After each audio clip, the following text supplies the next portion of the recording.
Hey guys. Great. Hey, yeah, good to see you all. We'll wait for a few minutes and then get going. In the meanwhile, just feel free to talk. Or if you want to talk and have a question for me, that's great too. But I think we're just going to keep it light for a few minutes. And then, Professor. I did have a plan, basically to wrap up that thing, the game. I thought it would probably take a half hour at most, to wrap it up with, all of those nice bells and whistles that we talked about before, like, target column and so on and so forth. But I was actually, um, uh, grounded for a bit by a question that Brandon asked in an email, which kind of suggested to me, but hey, Prof, how can we tell as students if we are making enough progress? By the end of this quarter, how do you know? If you have learned, if you got your money's worth of knowledge, essentially, yeah, or you got in thinking, well, you know what, at this point, at the end, so how do you tell? It's not, is it just the midterms? And midterms and all are hard hit and miss, as you know. So here, so that's a great question, and it's a great time to ask also, because we got like 3 more weeks at least before the finals. I think one of the ways you can tell is by looking at the action plan and canvas for each week, and there's a bunch of concepts. Now, the idea is that you are going to search online or ask in the Reddit or look in the modules or in the textbook, the recommended text. Yeah, the reason I'm suggesting online and the modules in the CS Club is because they've kind of distilled out parts of the text. Otherwise, even the online version of the text, it's a PDF file, it's still got like 400 pages. And when you do a search, it shows up in like maybe 15 parts of the book. I think, I don't know. I'm guessing that the thickness of the book is a matter, is something to contend with, whether you're reading online or a physical heavy copy. So look for the modules. I think there's excellent distillations of the book, right? And the Foothill CS Club has a version by Michael Losef, who was a previous professor before me teaching CS2A. And he prepared a fantastic distillation of all of the essential and cool and useful concepts of 2A that will eventually go on to be your basic building blocks in 2B. Yeah, because if you cover everything in the first part of the book, we won't have enough, to do 2B. We got to cover a lot more essential stuff. So I think he's picked out a lot of concepts. So that's why, and I'm following exactly the same plan. Minor changes here and there, especially the assignments, but the same contour through the maze of C++.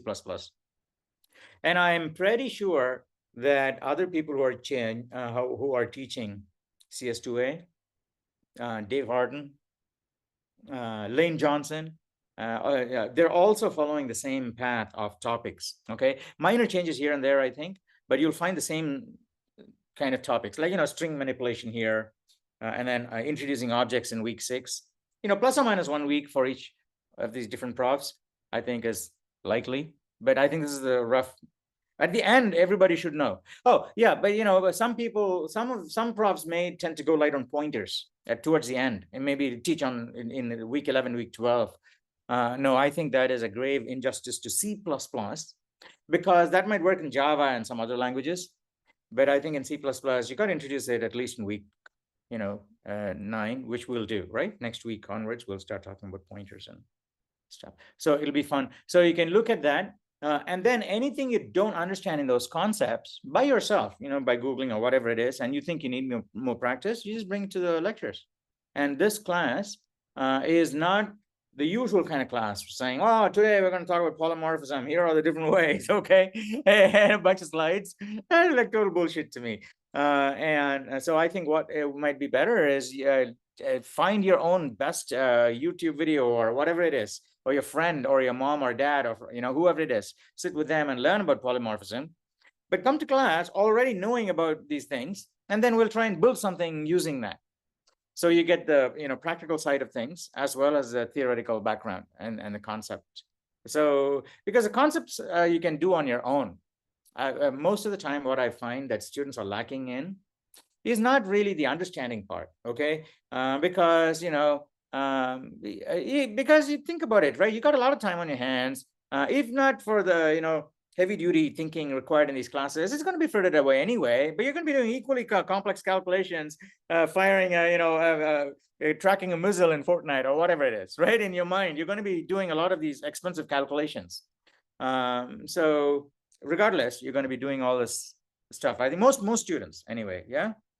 So I think so this would be a great way to essentially engage yourself and say, are all my efforts to learn this really complex thing that lots of professors, including me before me, right, have tried various different paths and then selected some topics and said, okay, select from here and got a chart a path, and it'll lead students to 2B and 2C.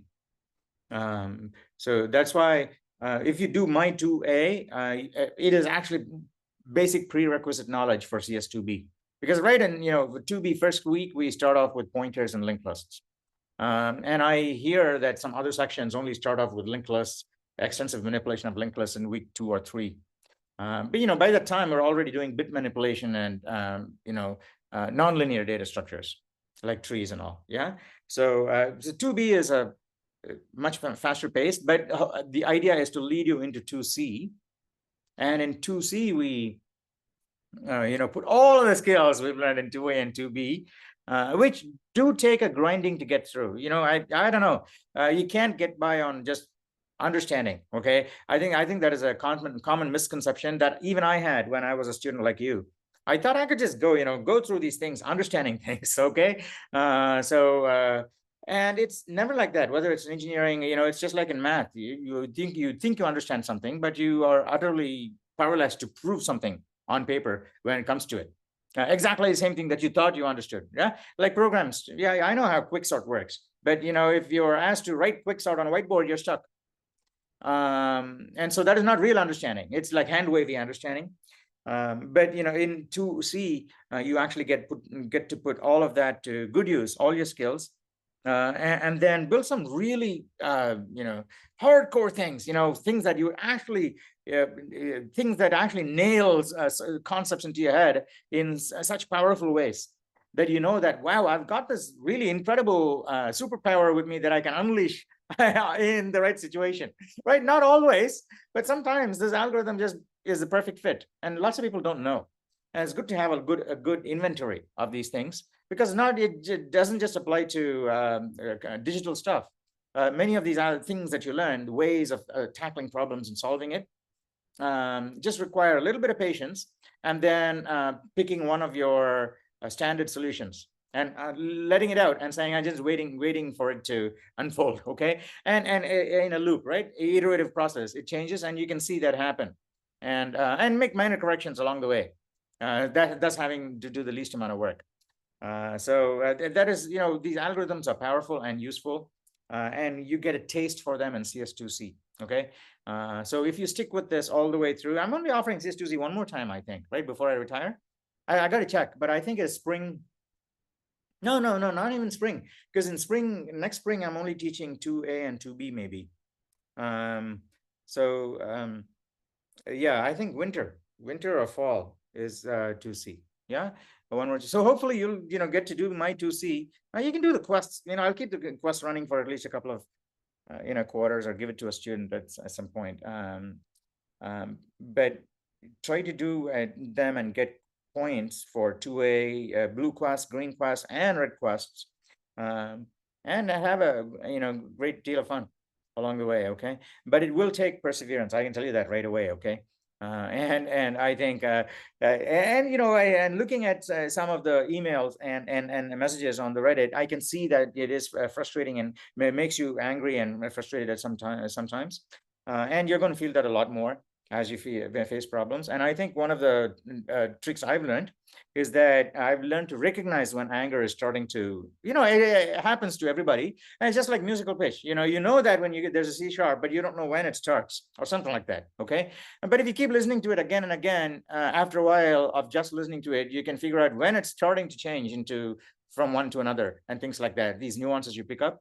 And so it's the same thing, with as you get older and older, and you observe these situations with programs, and as you write more programs and look at how your mind is reacting to these bugs, you'll start to recognize when you're starting to get less frustrated and more angry. That is the best time for you to walk away.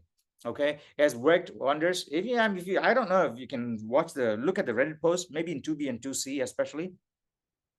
I think a good proportion of posts from students in the past always talk about frustration and then basically going away, taking a break and then coming back to it, and without anybody else telling you, actually posting a question on the Reddit saying, I'm so sick and tired of facing the problem. Okay. And then taking a break and then coming back to see if anybody has answered, but they know the answer already by the time they look at the post. So that kind of power you get, I think, just the patience, waiting it out. But you'll get better at recognizing it. I think that's what happens. Right now in 2A, students basically give up most of the time. But in 2B and 2, after you do 2B, you'll be very comfortable with these feelings. So yeah, okay, no worries. It's just a matter of, I'll look at my English essay right now and then come back to it in the evening. By which time I'll have the solution ready. Okay, so that kind of attitude is actually very healthy for CS2B and C, right? Especially the second half of 2A. So it's good that someone asked me to talk about that, I guess. Some students are starting to get panicky because they haven't done the non-object oriented quest, and people are starting to talk about Pro and Martin already, which are object oriented quests.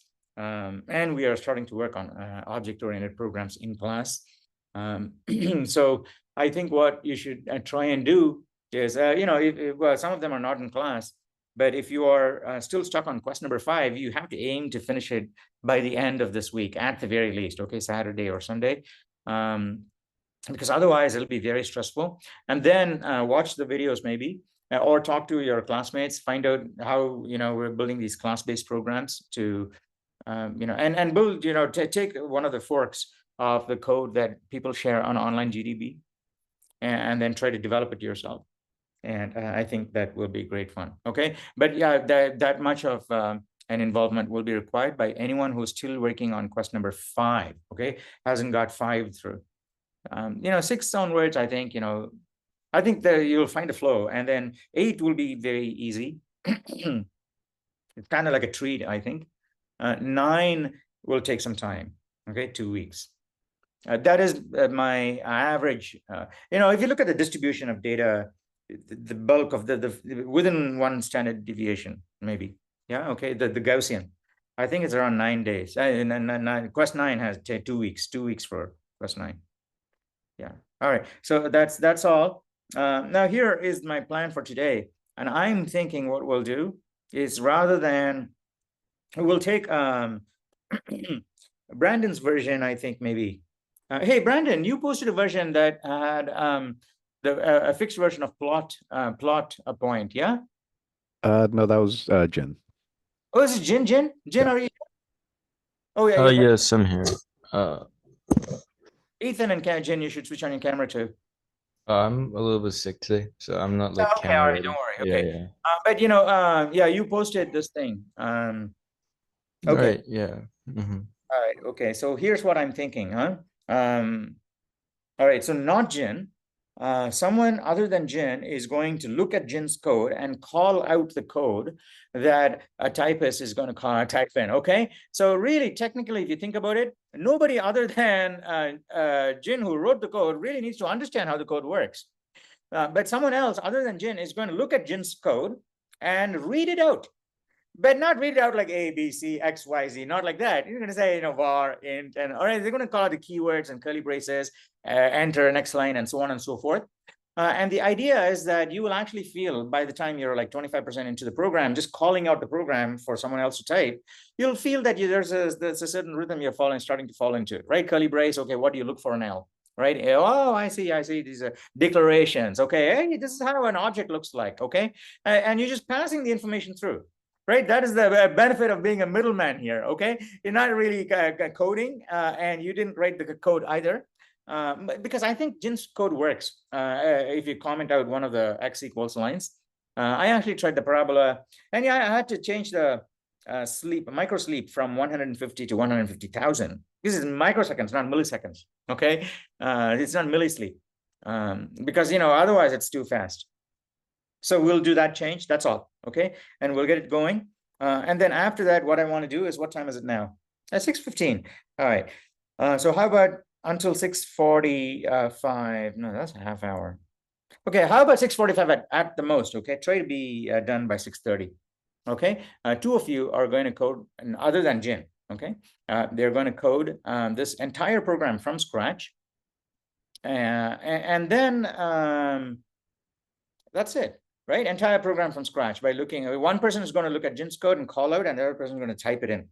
And no, and don't leave the airwaves alone. So if if either of you is not talking, you should say, hey, what should I type now, and so on. Okay. So I think that was a great example. Both Zara and Matthias, I think I've tried that in the past and it works. So how about two people who usually don't code? I know, Sean, you were supposed to code at one point, and you said you'll go later. Do you want to code today? All right. Okay. How about one more person? Hey, Richard, you coded last class, yeah? Yeah. That's what I remember. Okay. Matthias coded. Hey, Ethan, I think you are like and Tuxoyan too. Either of you, right? Should who would like to go? Ethan or Tuxoyan? Who? Nobody's volunteering. One of you should, okay? Ethan, are you here? I am. Do you want to code or call out the code? Either of those? Is it all right if I code? Yeah, okay. Oh, yeah. Oh, no, Chanyu was. Oh, yeah, Chanyu. Instead of coding, why don't you call out Jin's code? Is that okay with you? Yeah, it's fine. Okay. All right. So here, and Tuxoyan, you can take it from Ethan at some point, okay? Or take it from Chanyu at some point too. You can just button and say, can I take over? And then you can do the necessary shuffling of the URLs.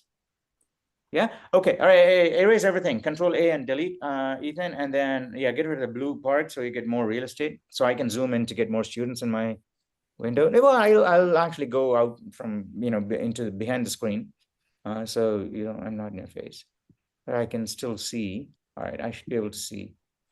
Okay. All right. Yeah, go ahead and you can say class code for today. Well, today is what is it? May 30th, right? May 30th, and say we're gonna reproduce the program by 6:45, okay? By 6:45, I'm gonna reproduce a program that moves a cursor,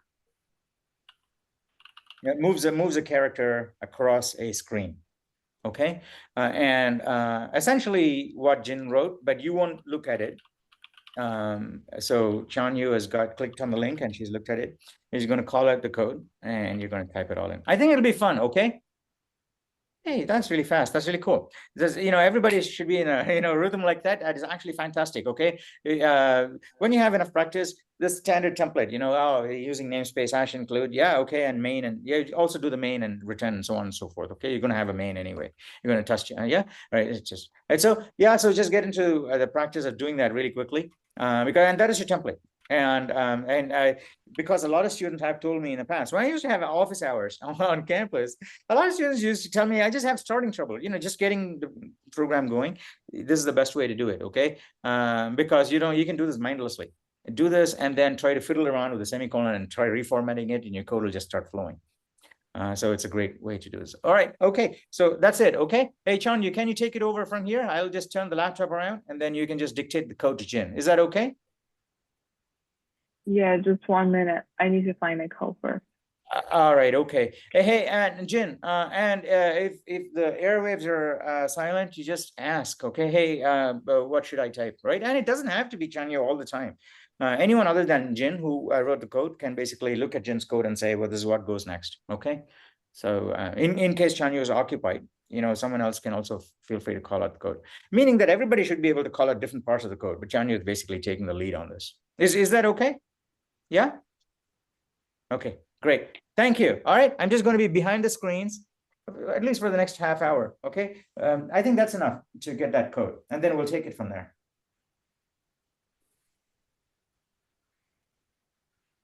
Alright, Class where am I? screen and private size P, top left row. Underscores for C++, right? By the way, any of this that you need concept help with, you can feel free to just say, stop, I want to ask for something about this, okay? What is this ampersand or something like that? You just stop right there and you can ask me, and then we'll just do a 5-minute class or something on the concept. Yeah, is that okay? Just feel free to ask. Don't feel that you get stuck anywhere. Alright. Great. And top left column, column. And width and height. And then public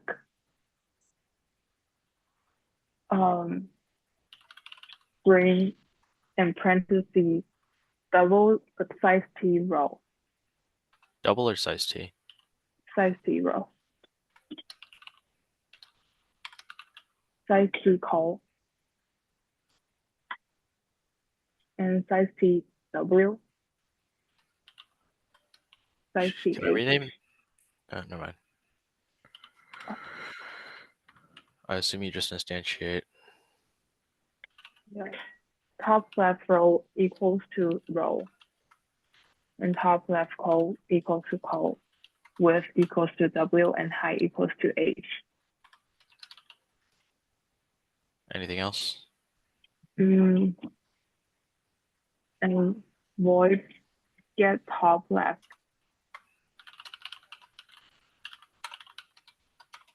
And parentheses size T and row. Ampersand row. And ampersand col. Yep. Row equals to top left row. And col equals to top left col. So getter. And void. Yeah. Void get dimensions. In parentheses size T and W, size T and H.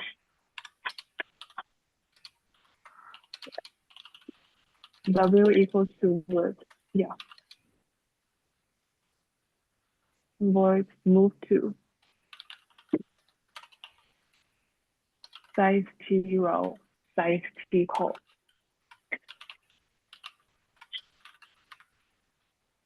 See out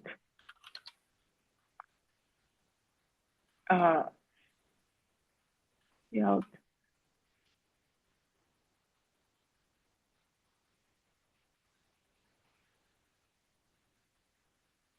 See out what? I'm not sure how to put this, but it's basically like a slash 033. And then the square bracket. And then what? The square bracket.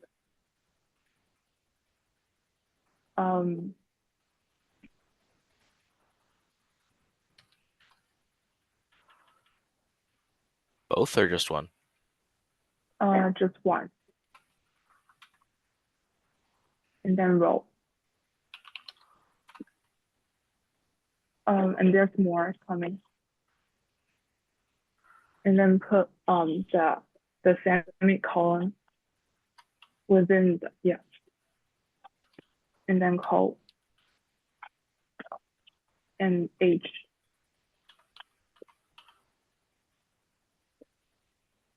and see out dot flash. Is this just NL without new line? Yeah, Okay, makes sense. and then void clear.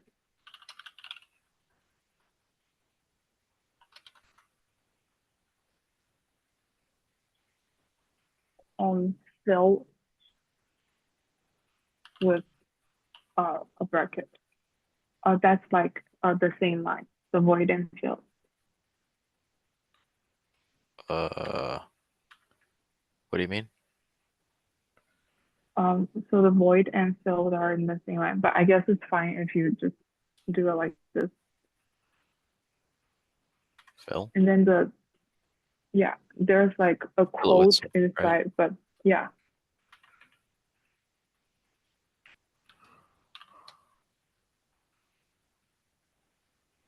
Void fill again with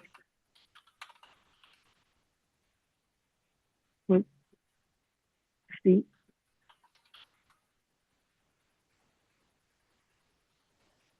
Oh, it's like everything's in the big in the bracket, but there's only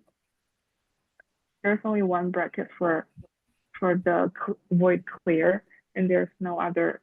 Yeah, delete this one. Delete what? No, delete the yeah, this one. And then void mark corner.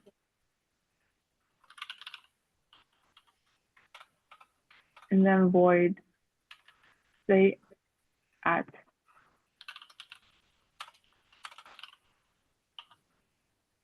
with bracket size T row. Size T col. Oh, there's another size T string S. Sorry. And void print X with size T row and size T col.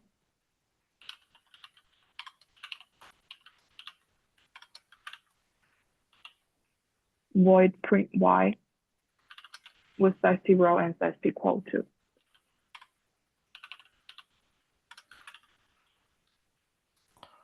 Yeah, that's all. And void screen, that's next line. What was the last one?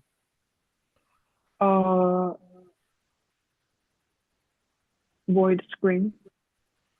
Void screen? No, that's like outside of the bracket. Oh. Yeah.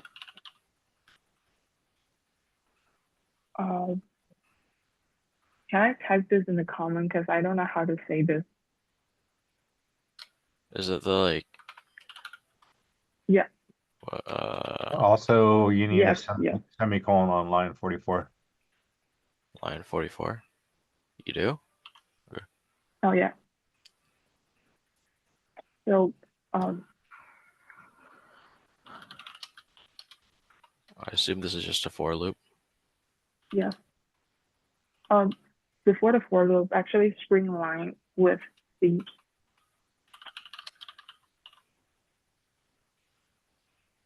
With and C, yeah.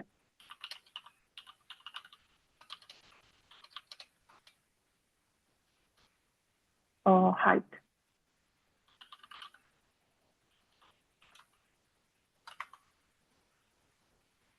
Say at.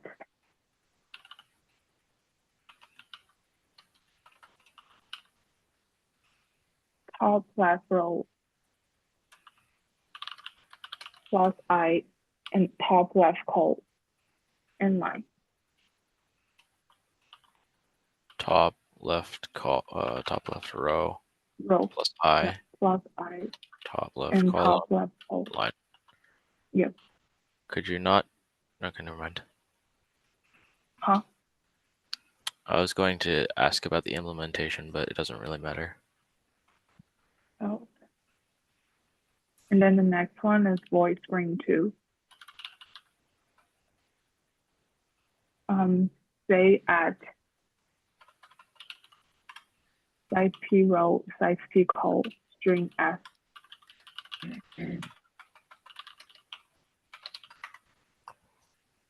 Move to row and call. See out at see out the flash.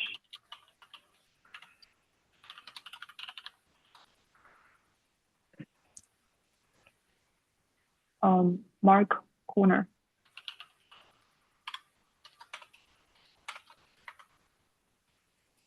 Say at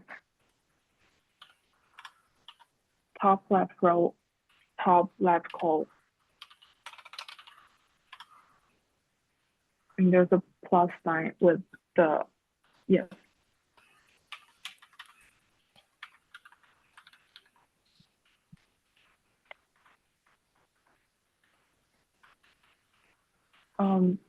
Add a height between, yeah.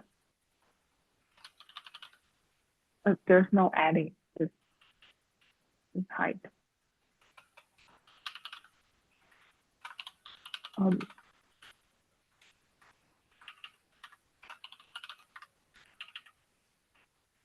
Is that right? No, it should be the other way around. Yeah, just keep the top left row for line 61 too.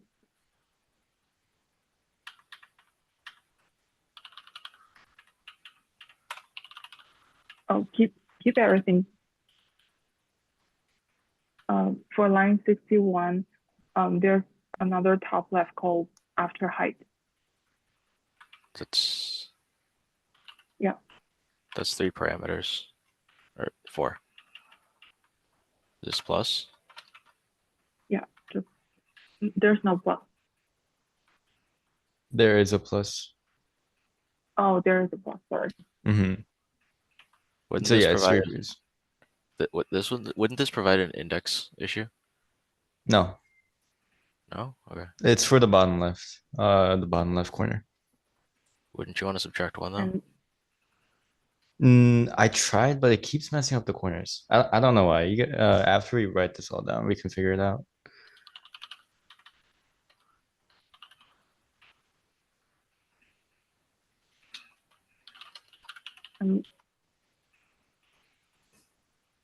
print X, size P row, size P call.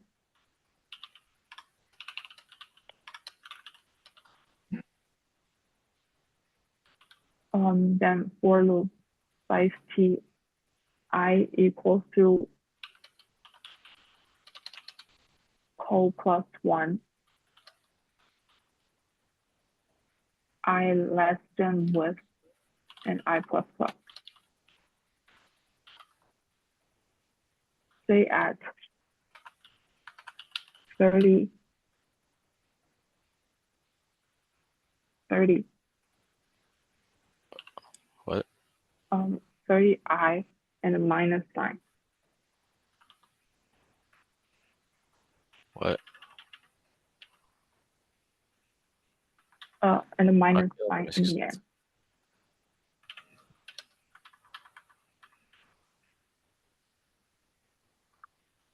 Oh, so instead of the -9, it's going to be just the minus sign in quotes.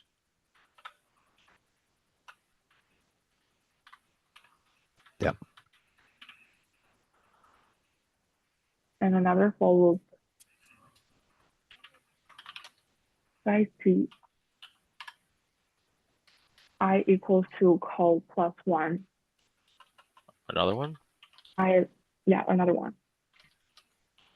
It's all the same, just different with say at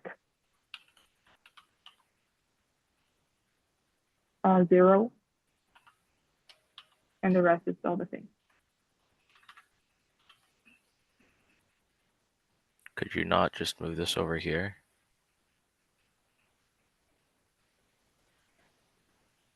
Could figure it out Which later. one? Like take this line and move it over here and then like, I feel like you could, yeah. No, I wrote this all in a blur. So yeah, I think you can do that. And void screen. void what? Screen. Oh. Print at Print say, Y.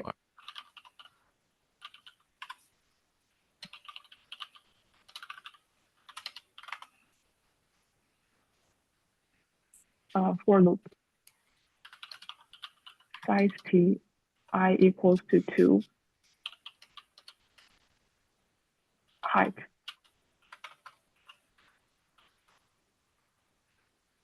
Plus I. No, it doesn't matter. You can do post increment. Okay. Mhm. Say at. the same thing? Or no? If Y. I in 0 0. and out in quote. And what in quotes? I think It's like it's out. the backslash. It's like shift backslash. Oh, the pipe. Yeah, I don't know what we call that. The vertical one. Yeah. With I top left call plus width. where? Top left call with plus width.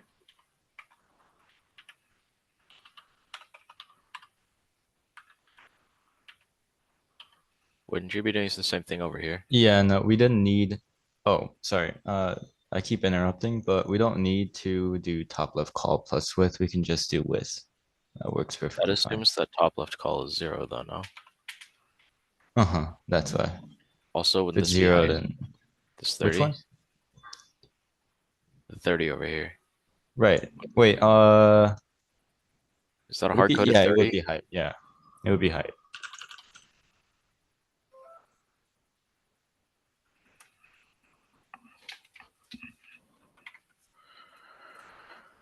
Anything else? Class point. Do what? Do a class. Cross? Class. Hold on, you can't hear you very Class. well. Oh, class. Class point. Point. Public size t row. Size T, Oh. what? Call for column. Oh, call. Would it not be row and call? Yeah, row and call. Public? Yeah, and point size t r, size t c.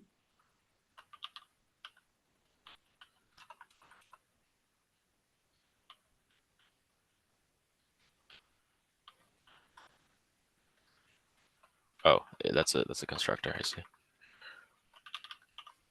Point.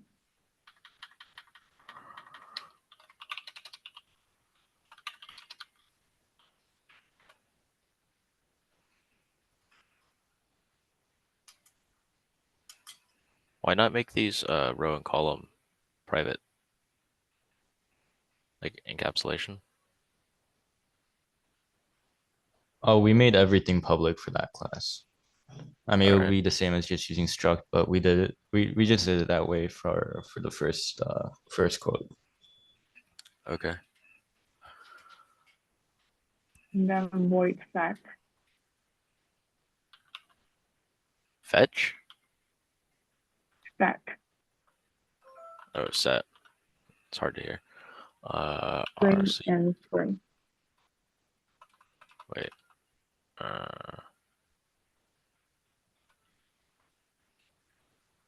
Spring with the first letter uppercase. Yeah. And there's like ampersand in between.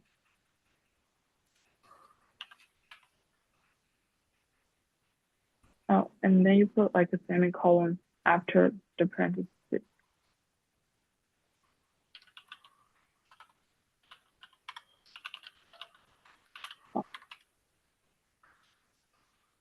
There's no size 0 and size T pole. What did you mean then? Oh, I said put a semicolon. No, like, yeah, a semicolon after, yes. And then void unset screen, ampersand screen. Void move screen, ampersand screen, size TR, size CC.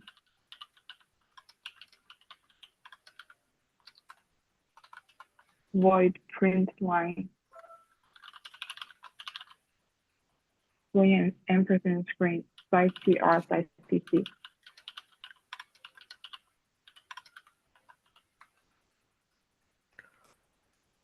Yeah, that's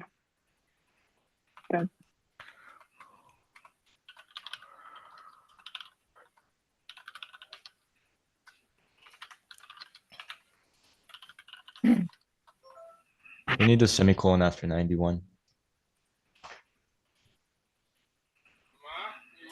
screen dot say at.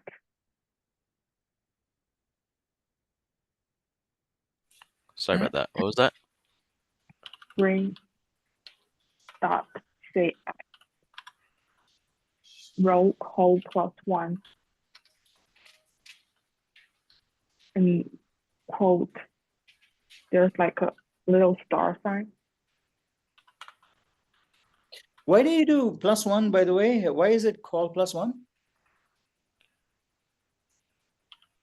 I had an issue with how it printed the points. So it would either point like it would point the second line on column 0 for some reason, even though I set the iterator to start at 1. So like yeah, I just had that issue, so I just offset it by 1. That's all right. We can try and debug it today. It sounds like an interesting thing to, that might have, a concept buried in there for all students. Why don't you set it to call instead of call +1, and then we'll actually try and debug it just the way that Jin did. Jin or Ethan, I forget. Who was it? Because it is supposed to say at the given row and column. These print at and print y seem a little weird because Which one? no, never mind. Wait, no, because the say at, these seem reversed. Oh yeah, X. Yeah, that is that. Yeah, we've got to get that absolutely right. I think. I think that was the bug last time when it didn't go this way and went horizontally. I think row and column were changed. Well, so what's the difference between print at and say at? I Why do you don't know. do two of those? This is say at, print at. Where's print at? I don't think we had print. Here's Do we say have at, print? print at? Yeah, I at. see it right there, line Here, 66. This is a loop for some reason. I think this is supposed to be print x. No, wait a second. Yeah, that's print x. It's What is supposed to be print x. What is print Oh, x? it's what it prints the x-axis lines for the view window. So the bottom row and the top row. Don't call it print text then. Just call it the. Oh, okay. Yeah. Mhm. Call it something better. It should. I'll tell you a good name for it. Okay, wait. Draw x-axis. I think that is probably a much better. Draw x-axis. And in fact, they should not be. Yeah. That's part. They are part of the screen method. Yeah. And in fact, in the declaration, you have the plot method. You have the plot method. So go to the screen in screen class. Yeah, go ahead. Whatever you're doing, wrap that up, and then you can. So here, where's your plot? You had a plot method too, right? So group your draw x-axis, draw y-axis, and plot separately as a paragraph on their own, so that we know they are operating on origin here, not origin there. Yeah, so we'll know that. So yeah, put a blank line there. Put a blank line. I don't think we have a plot method. Or at least not by that name. Do the parabola and things like that. I'm pretty sure Jin did parabola. I did that in main. I didn't have a separate, like, so you know how towards the end of class we created a new Oh, you plot didn't do method? that. Okay, so Uh-huh, I I think didn't we do that. have, yes, okay, yeah, I remember. Yeah, you said X equals something and then you just did it in your main. We'll do a plot method, okay? I think it's it'll just look like a real graph method. Okay, so yeah, void plot. What did we do for plot? By the way, no, I think no, plot was in your point. Plot was in your point class. Oh, gee, okay, it is kind of messed up now, isn't it? So draw. In fact, yeah, your draw should also. Here's what I would recommend. Okay. Yeah, that's great. And then yeah, for plot, you are also going to give it X and Y, right? So or row and column. So size T row, size T column, size T row, size T column. Yeah, all right, yeah, okay. Now, and so that's part of the point method. Now, you know that draw x-axis, draw y-axis, pull them out of the screen class. I don't think they should be part of the screen class. And you can just call them from main, like a regular main function. Okay. Anyway, whatever Ethan is doing now, who's typing, by the way? Is it Ethan or whose screen is this? That's mine. Yeah. Ethan. All right. So Ethan is doing things fast. And yeah. So I don't want it to I don't want it to turn off anyone. Okay. So I think that if you are witnessing the code being developed, and then it's just jumping all around the place, and you're not really clear what's going on, right? So and lots of things shuffling around, then this is not worth doing at all. Okay. Ethan and I would basically, I'd say, you know, let's do a different coder who is less comfortable with the code. Okay. Who is able to keep in step with, you know, all students. And so that's how we should do it. Okay. Hey, Ethan, slow down a bit. Okay. And by the way, if anyone, Ethan, you look like you're reasonably comfortable with coding. Yes. Yeah, I'd like to think so. Okay. All right. How about someone here who wants to have more practice? Okay. Wants to have more practice. And along the way, you guys should also, thank you, Ethan. Okay. Yeah. So Ethan is going to transition over to someone who needs more practice. Along the way, anything we're developing and that you still have questions about, you don't understand the concept from the readings. So what is this? Week 7, right? Week 7, originally I had penciled in search methods, right? Linear search. And so you have a vector and you have linear search and binary search, but they're too simple to actually be covered in class. They're actually much prime material for assignments. That's why you're going to be doing the Martin quest. So week 7, it actually comes in week 8, but you're supposed to learn about it this week. Yeah, and do the assignment next week. That's Martin. And that's linear search and binary search. So we're not going to do that in class. And this week, we're going to be just basically nailing in all the concepts we've done so far with classes and objects and methods and parameter passing and so on and so forth. And you have to be completely conversant with that. In Canvas and the action plan for the week, there are all of these keywords and topics. You know, these are the things that you need to master. And every one of those things, if we're not using in class, so hey, you can say, hey guys, in Canvas, there was a mention about an ampersand parameter or something like that. Can we use that in our class code today? Okay, and then we'll do it. So this is a great opportunity for you to test out and play around with all these things that you're just learning about in textbooks and all these materials, other, you know, because, you know, the other alternative is to code on your own, right? So you can just create a project of your own saying, well, you know, like Richard, I'm going to create a game server or whatever it is. Okay. And then you get an opportunity to dive into these things and, you know, and put these pieces together yourself. But if you don't have an opportunity like that, this is your best opportunity, right? Because, you know, otherwise you have to force yourself to code and things like that, or come up with an idea that's interesting to code. So if you don't have your own idea, you can just code with, you know, whatever we're doing in class. And as you're doing it, you'll get an idea. But of course, you go with the rest of the class and save that for your summer or whatever it is that, you know, you'll have more fun with your personal idea.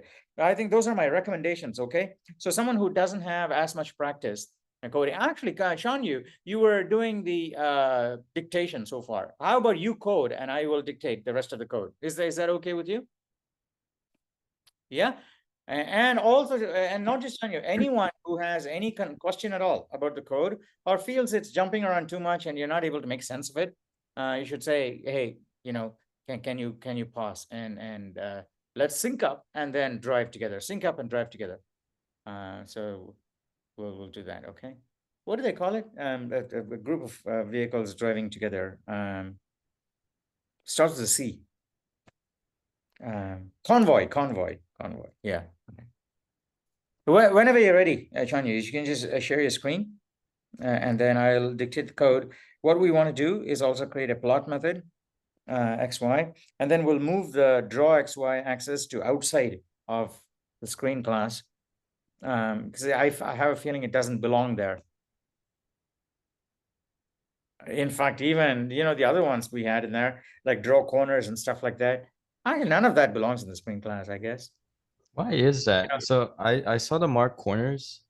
Since the corners are printed in the screen class, I also just printed the lines in the screen class as well. So that's just the Yeah, only that's what reason. I I don't mean. know Yeah, why. exactly. So, you know, yeah, well, yeah, you didn't do the wrong thing, obviously, right? It's just that we made some bad decisions earlier on the code when we're doing in class, because marking the corners also should have been outside of the class. And we put it in there, and Jen, you also added these other methods inside of the same class. Well, comes a time when we have to refactor code and, you know, organize it better. And I think we've hit that point with this code. So yeah, okay, it's, you know, week 7, and then code is starting to get slightly more than 100 lines, so we have to start thinking about organizing it. Next week, we'll also start organizing code into header files and CPP files, okay? I think you've been doing that for a while in quests already, but it'll make a lot more sense when we do that next week. Hey, Chanyu, are you ready to share your screen? Okay, great. Excellent. All right, okay. All right, so let's you know, let's take it from the top. All right, screen. All right, private. Okay. All right, we got the constructor. Okay, get top left. Yeah. Scroll down. You can dismiss the blue part of the screen. Yeah, scroll down. Sorry, it's a bit slow. I don't know why. No, yeah, it changed now. That's fine. Yeah. And you can dismiss the blue part of the screen so we get more real estate. That's okay. I can read the whole thing. Okay. All right. Yeah, we got fill. Okay, and then say at. Yeah. Okay. Further down. So say at, and I think fill, say at, we need to have them as part of the thing, part of the.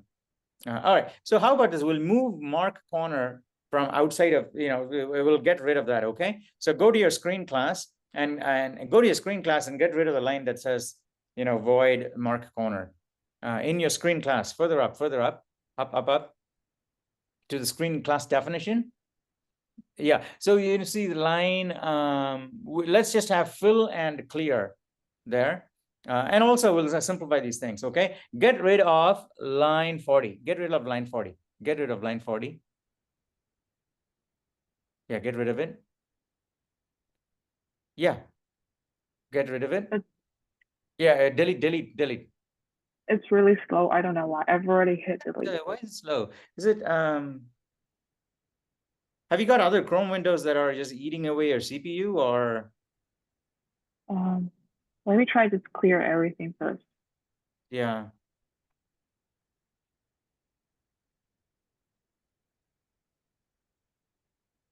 Maybe it's just your Wi-Fi, because even Zoom refresh is very slow for me.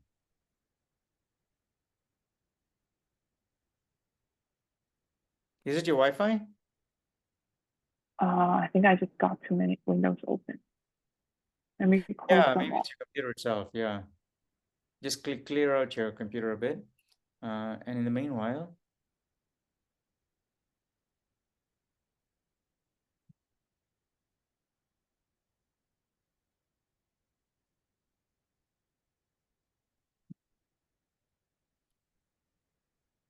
and then we'll, that's okay. When you get back, I think we'll it's just because simplify the code is, refactor a bit, and then we'll clean it up a bit. Okay, and then we'll go from there. I think Chanyu was unable to edit the code because she didn't fork it. Oh, I see. Well, that's okay. We didn't actually make any major changes. Well, I don't know if she's got Wi-Fi problems. Taksoyan, are you able to go do you have a good connection, by the way? Yeah, I think so. Yeah, okay, well, why don't you step in for Chanyu, and then when Chanyu, you're ready, Okay. you can basically say you're ready and you can take over. Is that okay? Yeah. Okay, let's start with Tatsuin sharing the code. Give me. Yeah. By the way, anyone else also who wants to have more practice with the code, you can actually ask. Mainly saying that, you know, I'm not like super comfortable with coding. I want to have practice. This is the best way, right? So you got friends around you, and we can all guide you. And so it's a great, yeah, anyone who's less comfortable with coding should volunteer to code and say, this is a great opportunity to code, okay? All right. All right, so let's refactor the code a bit. Now the font's gone tiny all of a sudden. Yeah, no, yeah, well, even one more. Yeah, that's okay with me. Yeah, get rid of the blue part, so it's actually easier to read for me. All right, okay. All right, so we have screen, we have got get dimensions. Okay, I think, you know what? The move to function. Yeah, well, let's have move to for now. I think we don't need it. All right, so for fill, get rid of the mark corners. Okay, there, line 40, get rid of that. Okay, that's great. Now, what we want to do, no, wait, before you do that, great. But define clear on one line just above fill. All right. So it's not like a function that's worthy of its own body like that. Yeah. No, get rid of on clear, right? Put everything on one line. Put everything in one line. Oh, okay. Yeah. Yeah. You can put spaces between curly braces. Yeah. All right. Now, yeah, move that with the fill. Move that with the fill. Yeah. All three together. Okay. Those are the only three public methods I think. Okay. Yeah. Right, and then move to we'll consider. Okay, I think we may not even need it because we have say at. Yes. Okay. All right. Good. So we have fill. Yeah, and then we have defined fill, and we have say at. Oh, say at uses move to. I see. So all right. So here are things that you can actually think about why we're doing this and discuss in the forums, because these are all related. Now, what we're going to do is we're not going to call move to from outside. Okay, we're only going to say at. Okay, move to is not going to be visible outside, because you know what happens even if you move to somewhere, you got to say at, and then right. So what we'll do is, I was thinking we'll make move to private. Do we have a private section? Well, you know what, you just complicate the code and make it messy.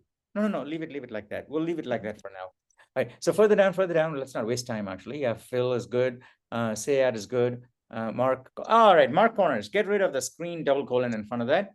Okay, and also now copy that mark corners, that code. Yeah, copy that, cut that, and then move it right up above main.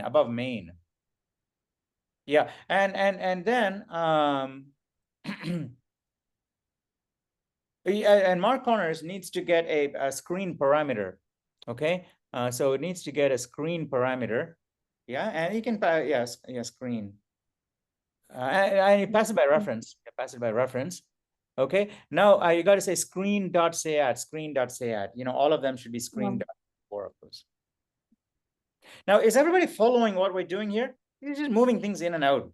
You know, part of regular plumbing work you'll be doing in your program is, you know, shuffling things around so that it makes more sense. You know, the best analogy that comes to mind is that I don't know if you've played the jumbled letters. Okay, I don't know, or even at crosswords, we sometimes we can't see a word, but then we hit a button or click something, and then it just shuffles the same letters. Shuffles and all presents itself in a different order, and you can see a word all of a sudden. Has this happened to you guys? Have you played crosswords and things like that?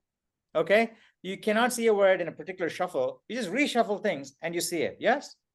Okay, so you get to do that in programs all the time because you're not able to solve a bug, and instead of giving up, you say, well, I'm just going to rearrange the program because, you know, I'm not able to solve the bug. I might as well just, you know, shuffle things around and play around. And you're shuffling things around in a different perspective, you'll actually see the solution. Okay, it's happened to me like so many times in my life as a programmer. It's happened so many times because I know I'm never going to solve it in the next half hour. And I don't have anything else worthwhile to do. I'm just going to make the program more beautiful. Okay, so I'm just going to get curly braces here and shift things around. I'll just keep playing with it. And then, you know, in the process of doing that, I discover what the problem is. Okay, and it's happened many times. And I think it's a question of just not giving up and finding something else to do. And in my case, it was just beautifying the program. It doesn't have to be. I think that's a theory anyway. Okay, so that's what we've done here is just, you know, replumbing things so that we moved it. Okay, all right. So now what we want to do is also create in our point class. In our point class, we want a plot method. Oh, we do have a plot method. Oh, we have a print line. What is a print line method? Oh, I see. Oh, so the method that yeah, the Jin had. Okay, all right, okay. Set unset, okay, and then we have move. Do we need a move, by the way? Yeah, move actually does it. Yeah, move the point and print line. Print line. What does print line do, by the way? I don't. It was from the initial code. We don't actually declare it, or we don't Yeah, get call rid of it. Get rid it of it. within the Yeah, code. let's We don't get need rid it. of Yeah. Yeah, get rid of it. All right. So and then move and then plot should go on a line by itself. Okay. So put a blank line before that. Now there were two other methods we wanted to jump, you know, lump in with plot. What were they? Oh, draw. No, draw x-axis. No, yeah, that's outside. Where you? Oh, yeah, draw x-axis. There you go. Yeah, point and then draw axis. That's not. Yeah, that's great. Draw x-axis will take a screen parameter. Obviously now. Yeah, it'll take a screen parameter by reference, and then you're going to pass it to the sayat methods. Same thing with draw y-axis also. And then. Yeah. Now, if further down, do we have any class methods below that, or they're all just main? Yeah. Okay, great. Let's put a bunch of horizontal, you know, above your on line 60, on line 69. Go to line 69, hit enter. One more enter. Yeah. Now put two comments and lots of hyphens. Okay. Below it, we don't have any class methods. You know, all our classes are above there. And, you know, if we have time, I'll also show you how you can separate these into point.h and screen.h and then include those files instead. Okay, that'll be nice. Okay, all right. So now we want to define the plot method. That's the only thing we are missing. Yeah, okay. All right, line 70. Yeah, hit enter and say void point double colon plot. Yeah, point double colon plot. Okay, and then it's going to take a screen parameter and R and C. And R is a row and C is a column. Okay. Oh, I see. All right, X and Y. All right, we're going to say, don't say R and C, you say X and Y, and we'll change that in the signature also. X and Y. And then we need a comment. Yeah. And even in the signature, change it on line 64 also. Change it, yeah, X and Y. And then we'll put a comment on there. Yeah, go to the previous line and put a comment right there also. Yeah, one more, yeah, and say plot will plot sets an asterisk. We'll print an asterisk at x comma y on the screen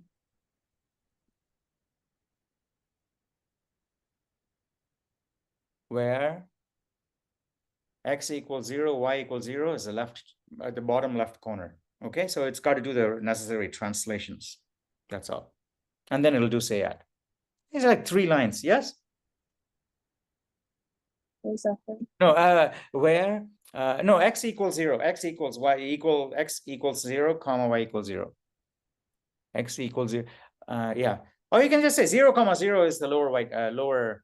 You can say 0, comma 0 is the lower left corner. Yeah, lower left corner. Okay. All right. So now let's define the body of plot. So go to line 72. Yeah, that's nice. Thank you, Dr. All right. So it looks like you also have a fair bit of experience with coding, but I do want people who don't have that much comfort to start thinking about volunteering. Okay, I don't know, everybody seems fairly comfortable with coding at this point. Everybody I can look at, and people who I think need more practice are not showing up to lectures. I don't know what the hell is going on. Okay, although I have to confess, I haven't seen YouTube code that many times. Okay, and Zara, maybe, I don't know, do you need more practice? I don't know if you need more practice. Leo, you're reasonably comfortable with coding, yes? All right. Yes, So, I'm yeah. good. Yeah. Sophia, you good with coding too, yeah? You just need to switch into Python and all these different modes, and you're good with coding, yeah? Yes. Okay, so everybody has reasonable practice, right? And with coding, so I can just go ahead and pick people at random. But I think I haven't seen Yichu code, Chanyu code, well, of the people who are present today, okay, or at least recent memory. So we'll go with those two today anyway, right? And then we'll just rotate later on. I think that for next week onwards, I'm not going to look for people who need practice with coding. It is your responsibility, okay? And basically, you know, knock people on their heads, your classmates, and say, hey, if you want practice with coding, come to class and code, okay? So you can't, you know, slack off and nod it in class and say, well, I'm behind on it, you know, all these things. No, your class is the best time to practice coding, and so bring your classmates to code and to class and to code, okay? And you know, the days are long. It's not even, you know, cold anymore, so people should actually attend class. Even go to Foothill, go to the STEM center. We have computers. We have, you know, private conference room in the libraries. So a bunch of students can get together with laptops and have, so there's so many opportunities. You should all take up advantage of that. Okay, plot. So here's what we're going to do. So our column is basically going to be y, isn't it? So you can say size t col equals y. Is that right? Yeah, I think so. Column equals y, yeah? Y. All right. And then, yeah, enter. Size t row equals, I think it's going to be a screen dot get rows. Is it get? Oh, I think we do need a getter. Like, you know, you guys started defining earlier, and I said, you know, you're going to get them together, right? So get num rows, okay? Get num rows, and we'll define it later. Yeah, get num rows. Yeah. No, get num rows minus. So yeah, space minus x. No, x, no, x is your x. Oh, x is your column. Oh, yeah. All right, the column equals x, not y. I'm so sorry. That's what we had got wrong last time. Okay, and this should be y, all right? Get num rows minus y. Okay, now you can say at. Should we say at, or I think we should say point move, right? We can say move, right? Move. No, I think move takes a parameter. Move takes a screen parameter. So move and pass it the screen. I hope everybody is comfortable with defining objects and then passing the objects to different functions, right? You're a function, you got an object, and you say, well, you know what, I've done a bit and I need someone else to do something else with the object, so I'm going to do this and then give it to the other person. Hey, here's the same object that I was given, here's some additional parameters. That's what we're doing here, okay? So we're asking, is the plot is a method in point, and it's given a screen object. And I said, well, you know what, I'm going to call, what is it, move on screen and give it some different parameters. That's exactly what we're doing, okay? So you just got to get comfortable with that. Now you can say a row, comma, call. All right, now we're ready to test it, I think, in main. So we can go to main. I don't think we've defined onset and move yet. Oh, we haven't done onset. All right, okay. Yeah, sorry, go ahead. I thought we had onset and because we just copied Jin's code, yes? No, I think I removed unset. How did you get that? But I saw the parabola and all. How did you get that? Oh, did I not remove unset? Oh, I didn't. No, I kept it. Sorry. I kept it as here somewhere. No? Pardon? Where is it then? I don't see the Tatsuyan is just typing it in. No, I don't know. I see it on my screen, on my code, but we didn't finish. Oh, we didn't finish. When Ethan was coding. Yeah. All right, okay. Oh, is that it? That's all? That unsaid? No, I think what I mean, I didn't. Is that it? Is that it? I refresh my memory. That's all we do in point screen dot say at row, comma, call. Oh yeah, don't do +1. I don't think we should do +1. We'll test it, okay?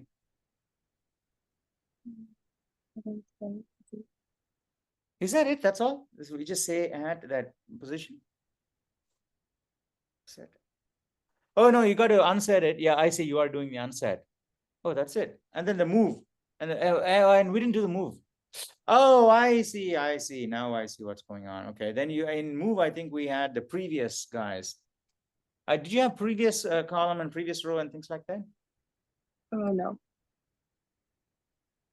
Yeah, I think you need previous row and previous column also.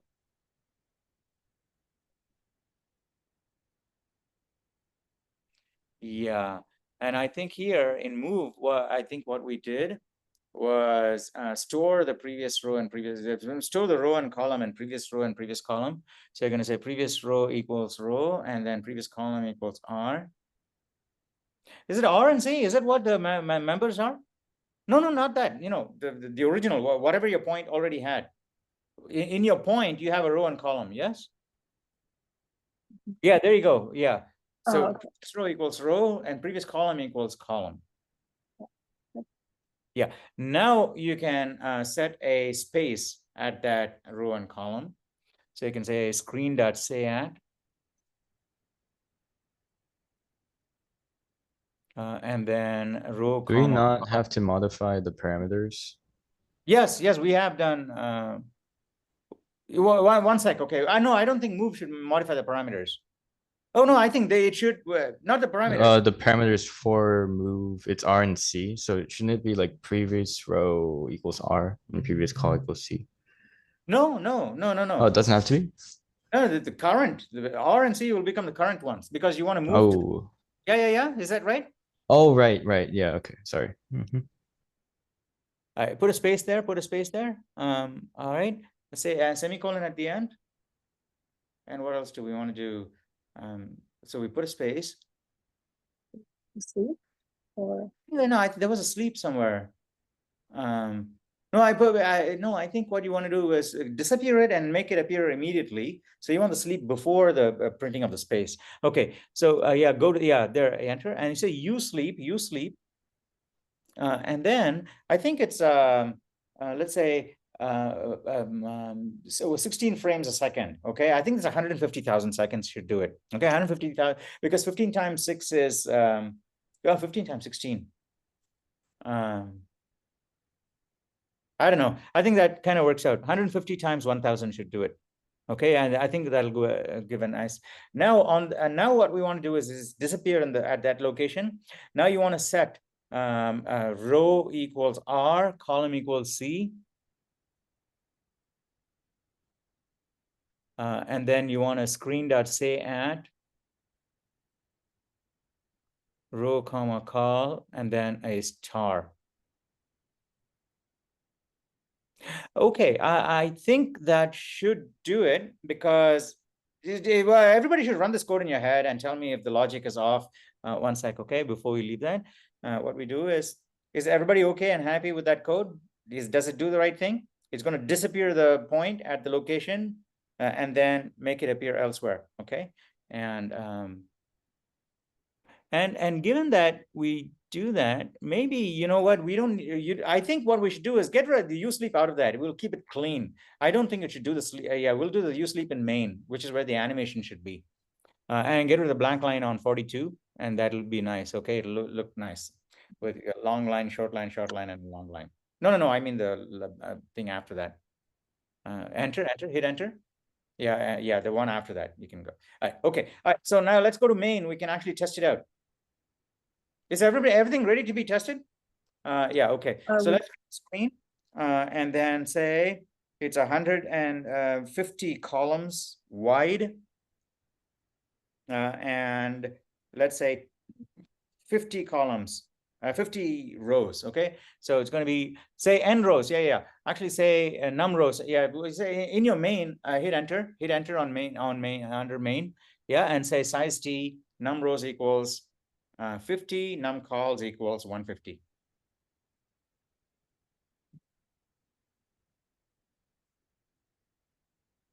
Okay, all right. Now screen, you can take those two.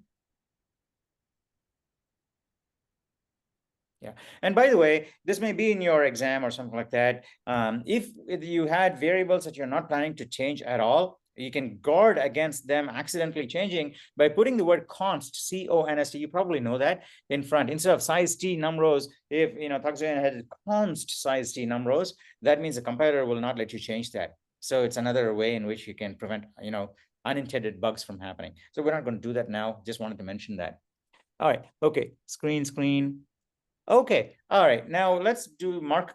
Do we have mark corners? Okay. Let's mark the corners of the screen and then run it. And let's make sure that we actually see it. Okay. Okay. So semicolon at the end. We're going to run it. Maybe there's compiler errors. We'll fix it, but we want to see the screen with the marked corners.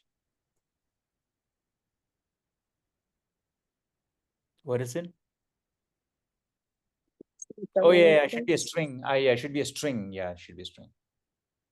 Okay, run it. Oh, there's more errors. Oh yeah, we didn't do this. Okay, so go to yes, class. We got to go and do the getters. Do the getters. Where's your screen class? Just do it in line. Yeah, go right under public, under the constructor. Yeah, one more enter. Right, and you can say, boy, you say size t get num rows. And then close it, and then outside you're going to say const. Outside you're going to say no, we don't. We can do all of that in one line. Just say no curly brace. Before the curly brace you say const. Before the curly brace you say const. All right, now outside the curly brace on the same line, don't go to the next line, you say return num rows. Okay, now and semicolon at the end. All right, so that's it. Now do the same thing for num calls also. Then triple click the line, copy it, paste it underneath. So it'll just be consistent and do both. Okay, and num calls. Okay, and then so, and you can do a little bit of research into what that const does there. Okay, what const does is basically says, prevents accidental changes to the object itself. That's all it does, right? So these are really cool features because it'll save you a lot of time in debugging by following these things. Okay, right, great. Try it again. Do we have these variables, or is it within height? No, I think we're not doing. Do you need? Yeah, do get width and get height also if you want. And we're not calling them anywhere. You just copy two more of those and say we get width, get height. Oh no, I mean, I don't think we have variables called num rows and num. Oh, I see. No. Oh, I see. But are we using get num rows? Oh, I see. I'm so sorry. Okay. All right. We need getters for those 4 guys. So let's change from get num rows. It should say get width. I'm so sorry. Right. Get width, and it should return the width. I'm sorry. Okay. I can't actually see clearly. I'm just making out what's on the screen. Get. No, it's get height, get height and return height. And then you need the other one for, no, I don't think you need to retrieve at this point in time, top left, X and top left. Right, okay. Now let's go to our main. In our main, we had a getter. Where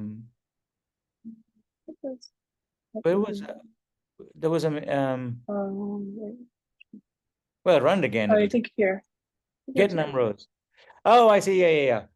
It should be get height minus X minus Y. Yeah, right. Less than width. Where is it? Line 99. Oh, now it's not part of the screen anymore. So it's got to be screen.getWidth, screen.getWidth. And then it's got to be screen.sayAdd. Okay, and then you got another online draw y-axis also, draw y-axis.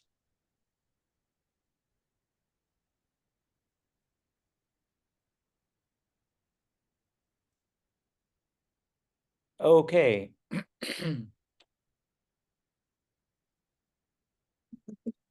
I'm glad we're running into all these errors because, it'll kind of desensitize us into thinking, these errors are something to be afraid of. Get with. And also, I think it's not double quote. It's double quote. Double. And I remember seeing somewhere that even you had a dash or something with single quotes, but we'll run it again and it'll find it for us.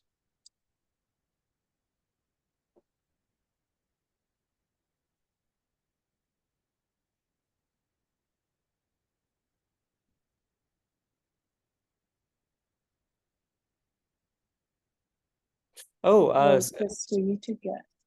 oh, we do need to get the top left row, and we need to get the dimensions essentially. We can get both of them. No. We can actually just get both of them.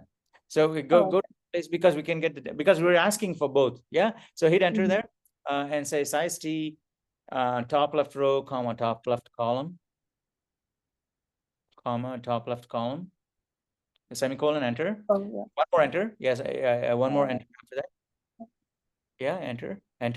Right now you can say get dimension. What is it? Get top left. Screen dot get top left, and you can pass these two guys.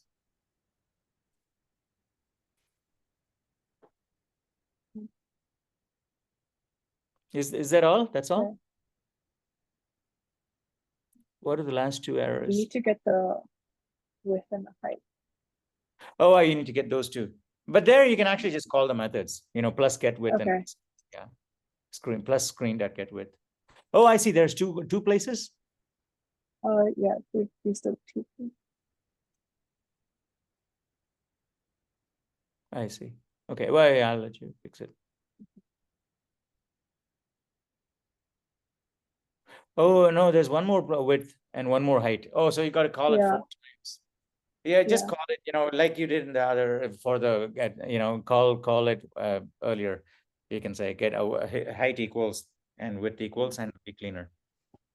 You can leave your code. Control Z or Command Z out of it, get your whole code back, and you can basically, Control Z back. Yeah. Now, semicolon. You forgot the semicolon on that line. Enter, and then you can say height equals screen dot get height, width equals size T height equals screen dot get height.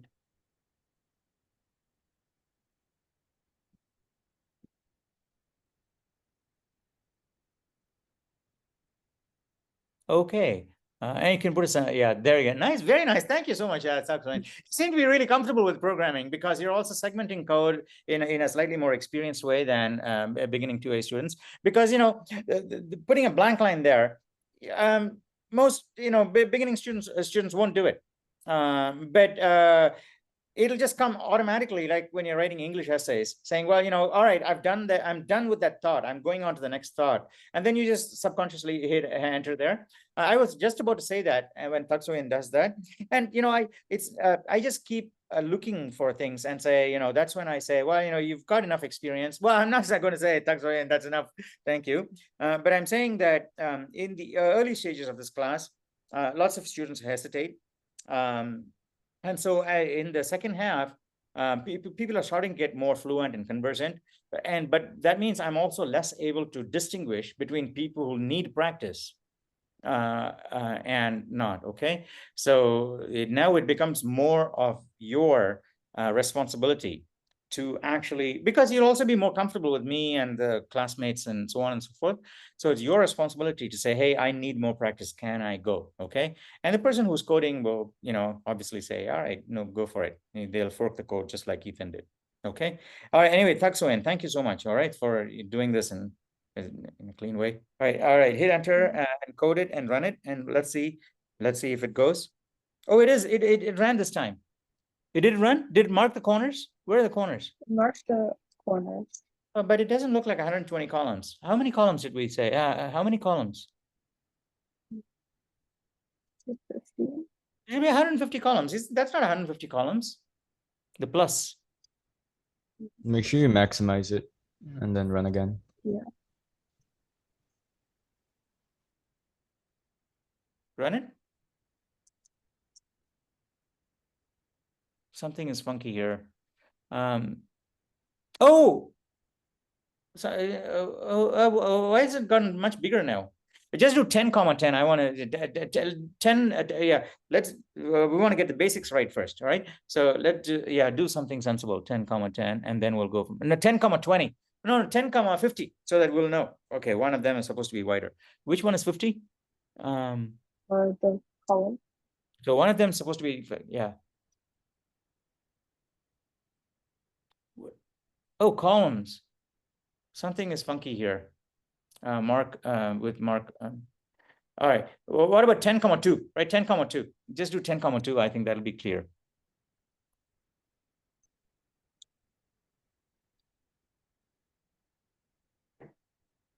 That is correct. So I see 2, and what is our 2 there? 2 is the number of rows. Is 2 the number of rows? Number of columns. See that I think there's something funky here. I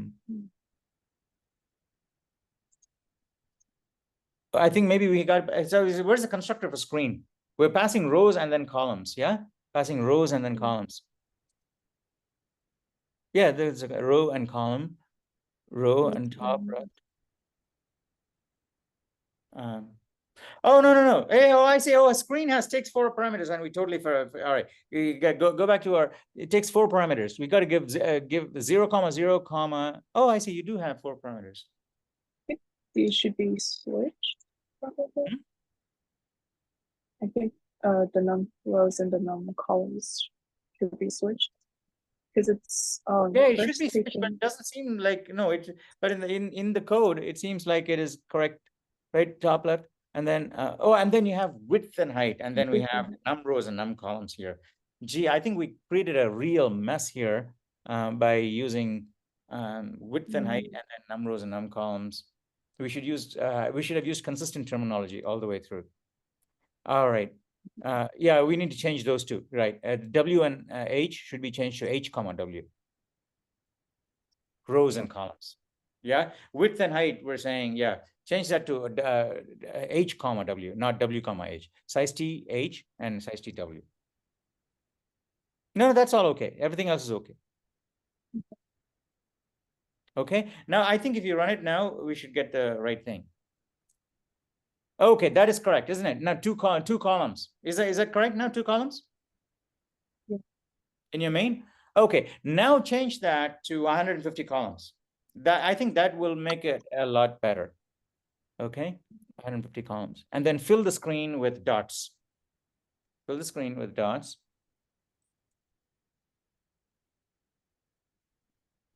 And then you can make it 20 rows also, right?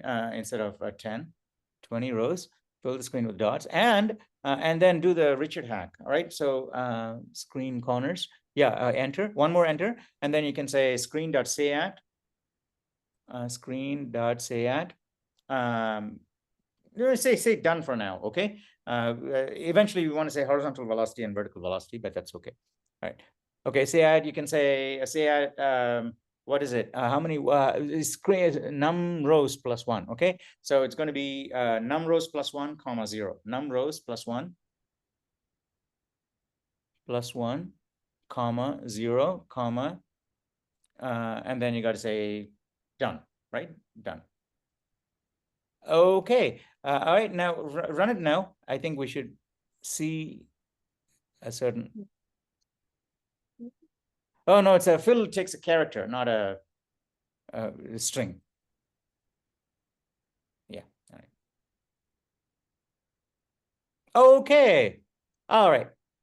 That looks right. Except there is a bug with the last. Why is the 2 dots at the end? Oh, that's why you had said H plus 1, H minus 1, or something like that. Anyway, what's going on with the plus on the last line? The error. So, yeah, it looks like it's missing the last line of dots. Why is it missing the last line of dots? Yeah, where is your fill method? Go to your fill method.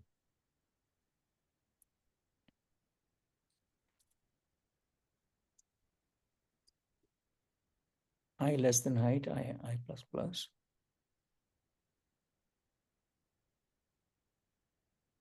Oh, no, top left call. Yeah, row plus I, and then top left column. That is correct. Row number starts at 1. Row number starts at 1 or 0 in ANSI. I don't know. All right, so we shouldn't waste time on that, by the way. All right. It's, we'll come back to this and fix it. Okay. Or someone should fix it. In a for loop, the plus plus comes before, and that's why you got to do plus plus plus 1.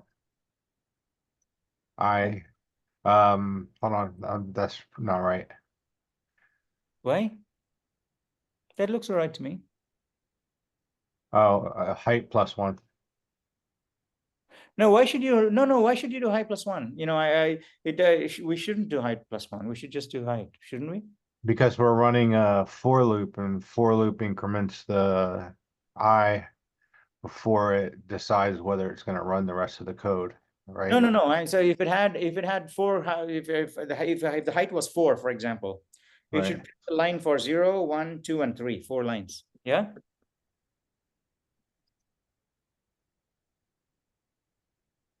You So- try it, see what happens. I think what's going on in the mark corners is probably the one that's printing an extra in mark corners. Or it's overwriting the dots. So you can, No, it's not overwriting. It's not overwriting. Mark corners, where's width plus 1 or Would be height minus 1. it doesn't seem right. We shouldn't waste time here. Okay, class time talking about this. Let's complete the game and then we'll come back and fix it. Okay. There's a one-off error. Put a comment there on line. Yeah, in main, in your main, right? Or go to line 124. Put a comment on 124. Enter one more time. Right. There's a one-off. Or you know, when you fill and mark corners, there's a one-off. The last line seems to be blank. Debug this and share. Okay, on the forum.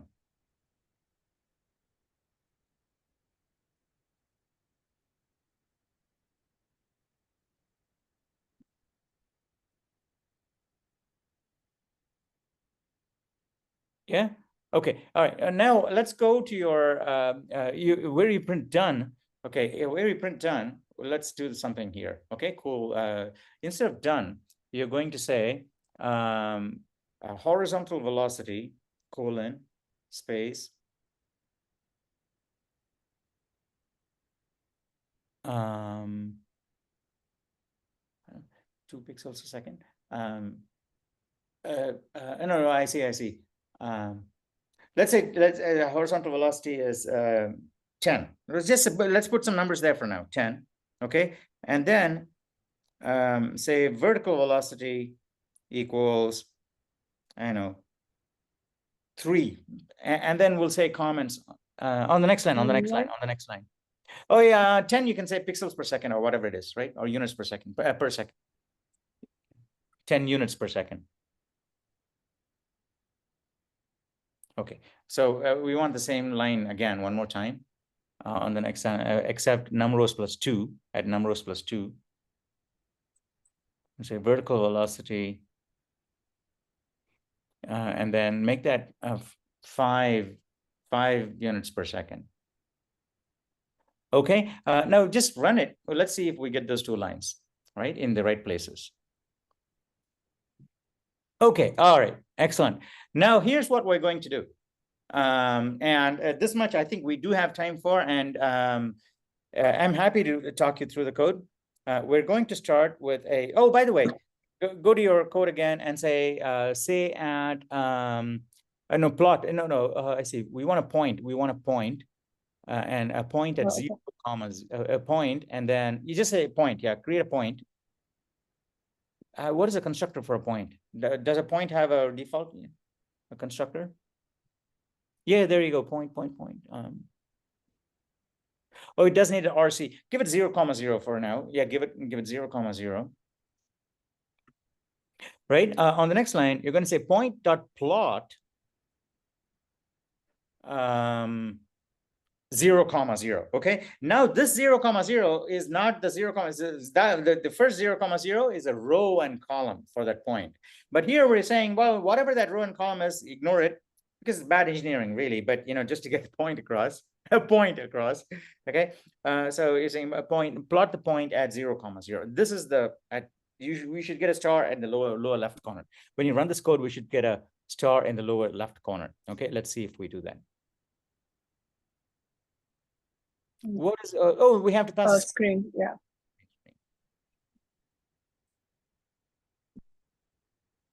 Yeah, even for the I see, yeah. There. I think we should get a. Where's a star? Can you see a star? I can't see a star. Place the plus sign. Oh, so it is correct. 0, 0. It is actually, that is the fill method is probably the one that's It seems like what Richard said was, it's overriding the things. It seems like that's what's going on, but I doubt that is what's going on. Okay, all right, okay. Now here's what we're going to do. In your main method, we're going to do a loop. Okay, in your main method, we're going to do instead of point, for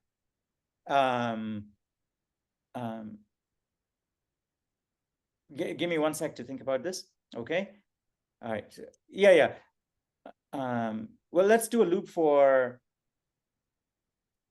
let's say 200 iterations. Okay. So for now, all right. So for size t, let's say size t num iterations equals num iterations equals 200 for now, right? We'll just do 200 iterations. No, I'm saying, then we'll do the for statement. That line is just size t. Okay. It will do a size t for size t I equals 0, I less than num iterations I plus plus. And then at each iteration, you're going to calculate the new position of the point. And then you're going to move to that. Okay, so on line 141, hit enter on line 141 and say size t init x equals 0, init x equals 0, init underscore x equals 0. Or you can just say x equals 0, because init, we're going to change x, init x equals 0, comma, y equals 0. Okay, those are the locations of the point, the first two locations of the point. Okay, all right. Now here, we're going to recalculate x and y based on the horizontal and vertical velocities, and then move the point to that. That's all. Okay, that's all. And then we should have the animation. So the new horizontal position. What is the new horizontal position? Is going to be the current horizontal position is y. Okay, the horizontal position is y. X and y. Just keep this in mind, everybody, and and just correct me if I'm wrong here. Okay, so the old y plus the velocity times, I don't know, we'll call that 1 second, okay? Each iteration is 1 second. So we're just going to add the velocity, okay? So what is it? What is the horizontal velocity, by the way? And where did we define the horizontal velocity? Oh, we did not. Oh, we need 2 more variables. I'm sorry. Okay, we need 2 more variables. You can say size t. You say h val. We're going to use that in formulas and all. H underscore val. Yeah. Val equals. What was it? 10 units per second. Oh, 10 is too much. Okay. Let's say 2, right? Let's say 3. Let's say 3. Right. And then vertical velocity is, let's say,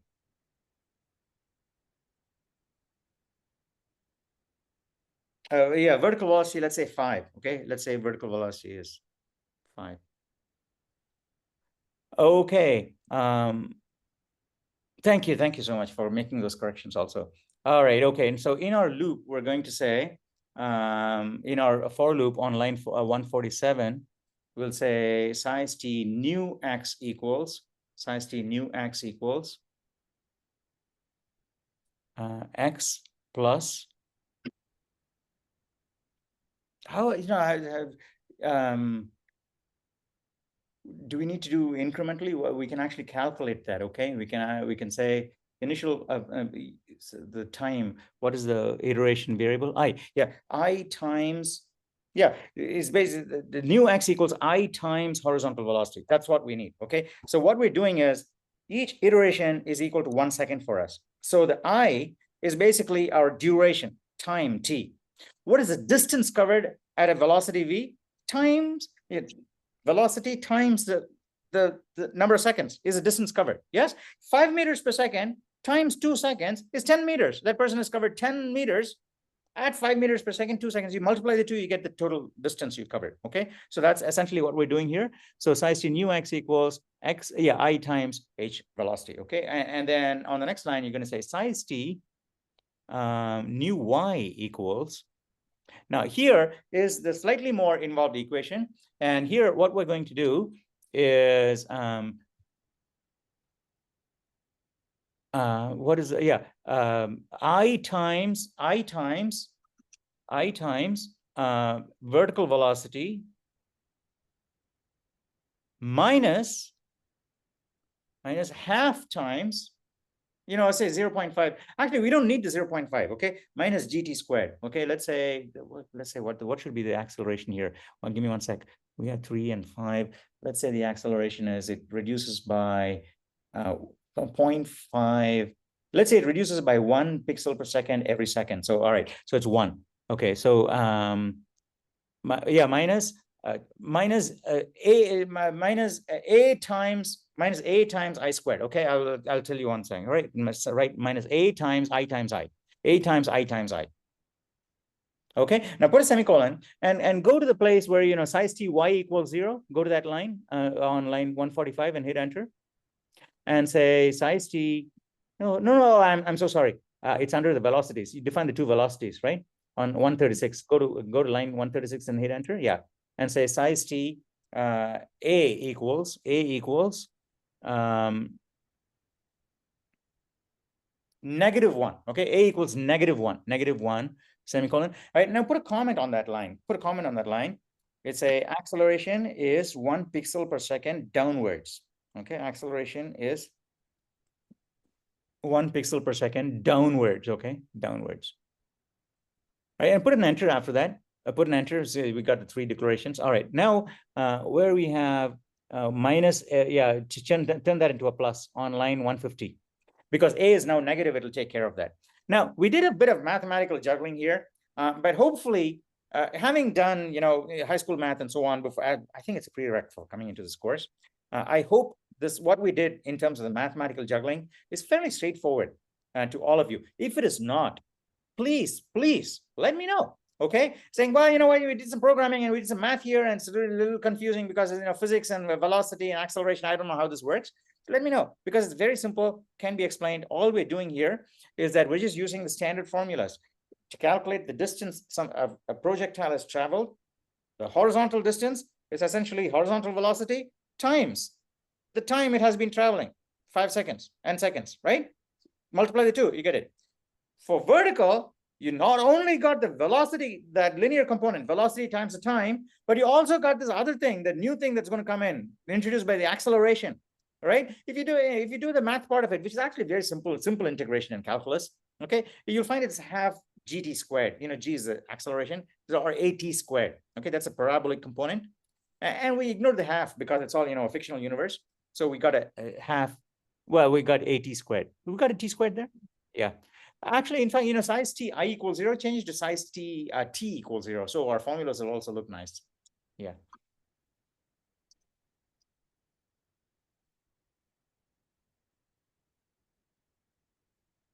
Yeah. Okay. Now, you know, the formulas look more similar to what you might see in your physics textbook, for example. So if you don't understand something and you just go Google and find, hey, how do I find the motion of a projectile? Okay. And you find 1,000 websites. And say, hey, this is how you do it. And here's are the symbols you'd use: t for time and velocity hvel, and you'll find these are the symbols we use here too. Right now, if you, I see. Right, you got that, right? Now, what we want to do here is where we want to do the microsleep. Okay, so do a microsleep, microsleep 150,000 seconds. No, you sleep. You sleep 150 times 1,000. Right, semicolon. On the next line, you want to do, I think it's point dot plot. Was it plot or move to? Something like, no, it's plot. Plot is fine.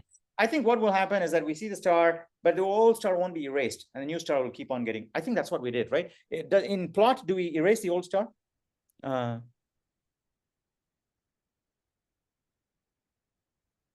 we don't. In plot, we don't. No, the on line 91.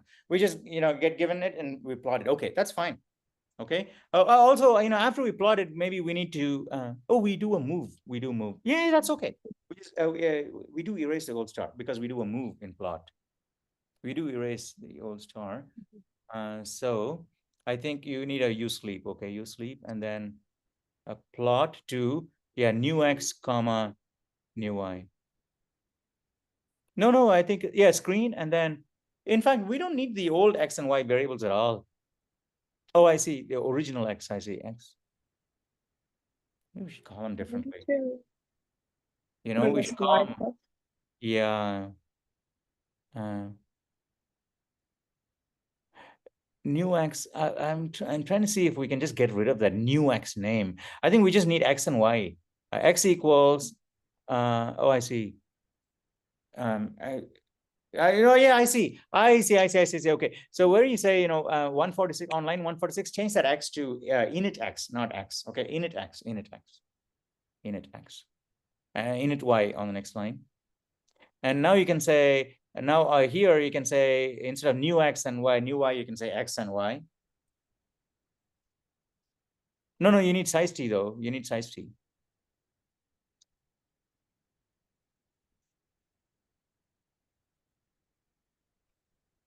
And then, yeah, you need init X and init Y on the right-hand side. And then plot, and then the plot should also say X and Y.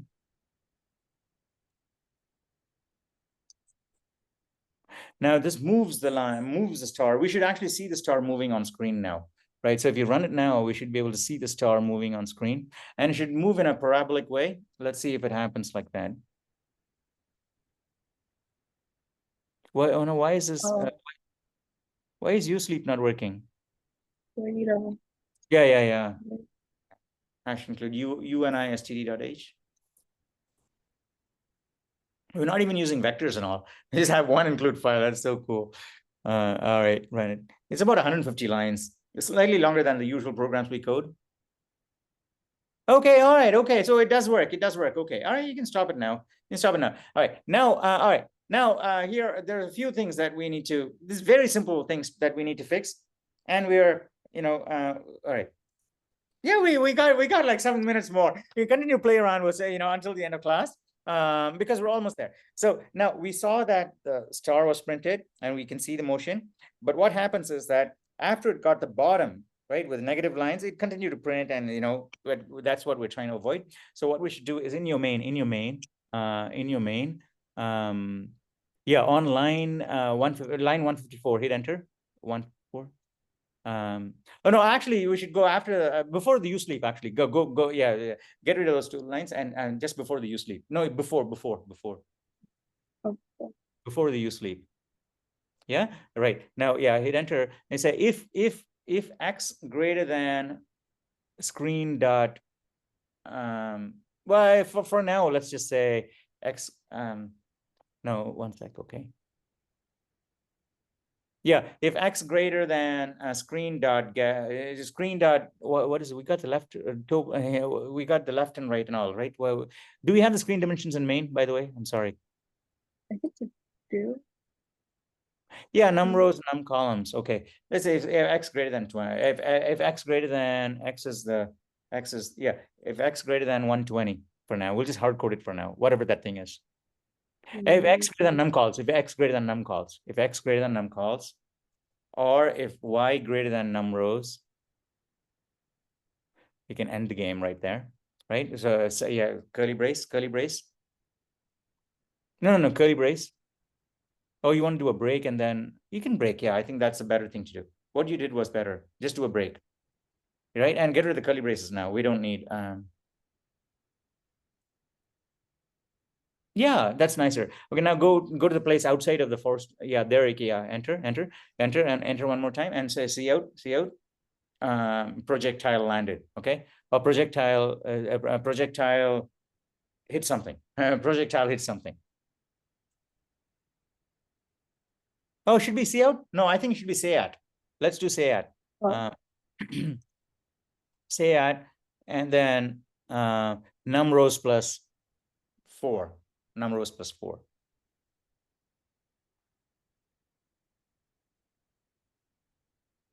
Yeah.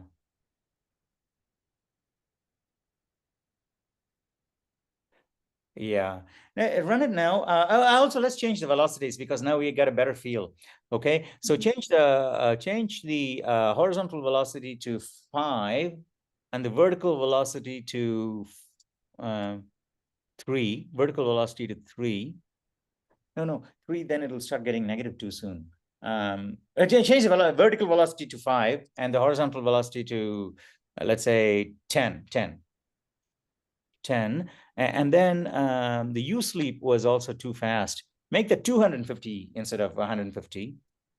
I think that'll give us a bit of time to follow the thing as it goes through the screen. Right now.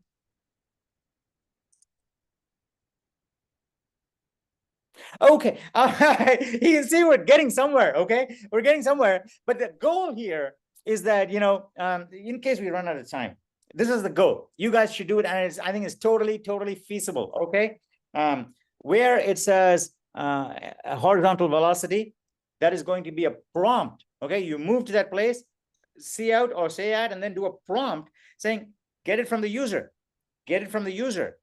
and then you're going to do this. Okay, and you say you launch the projectile from here and find the place where it exited, right, where it made the impact, whether, you know, cross the screen this side or to the bottom, and say, well, you hit the target, you didn't hit the target. Okay, and if you want, you can say, well, you know, you can put an X somewhere on you know, the two sides of the screen, on the right side and the bottom. You can put an X somewhere here. Okay, and then do the projectile and see the place where it hits the screen, see if it hits the X. Okay, and then you say you won, you lost, and you can tweak it. You can tweak it to your heart's content. So, you know, let's play with it a few more seconds, okay, before end of class. Now let's see how we can improve the animation. Okay, all right. Did it say projectile has landed? Yeah, hit something. Great. Okay. Now, why is that? What can we do to make the dots better? One sec. Yeah. All right. So instead of move to, in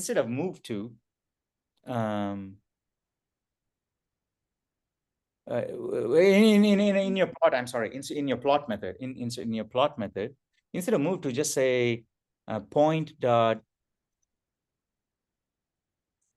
you know, just say at for now, right? Say at screen row comma column, and then give it a star at the end.